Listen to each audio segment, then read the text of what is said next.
Сәлем достар, менің каналымға қош келдіңіздер.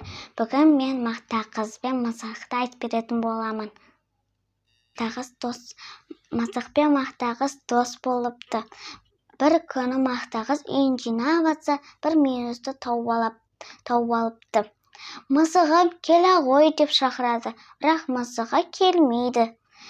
Келмесең келме, мен өзім жеп қоям деп жеп қояды. Кейін мысық келеді. Мақтақыз, не болды? Неге мені шақырдың дейді. Болды, жауап бермеймін. Келу керек еді дейді. Маған айтпаса, сүтімді төгемін дейді. Онда мен сүтімді төксең, құйрығыңды кесіп аламын дейді. Сөйтіп мысық сүтін төгеді. Мақтақыз ашуланып, мысықтың құйрығын кесіп алады. Кейін Мақтақыз, құйрығымды қайтаршы дейді. Ол үшін сен маған сүт әкеп бер дейді. Жарайды деп кетеді. Кетіп бара жатқаннан кейін сиырдан сұрайды. Сиыр, маған сүт берші дейді. Менің қарным ашты, жапырақ әкеп бер дейді. Сөйтіп ағаштан сұрайды. Ағаш, маған жапырақ берші дейді. Мен шөлдеп жатырмын, су әкеп берші дейді. Сөйтіп қыздарға айтады. Қыздар, маған су беріңдерші дейді. Ол үшін бізге сағыз әкеп бер дейді. Дүкеншіге барады. Дүкенші, маған сағыз берші дейді. Ол үшін маған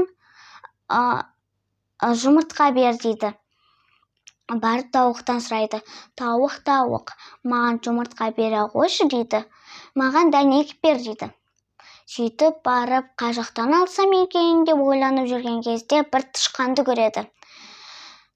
Тышқанды ұстап алып, тышқан, маған дәнекті бермесе мен сені жеп қоям дейді.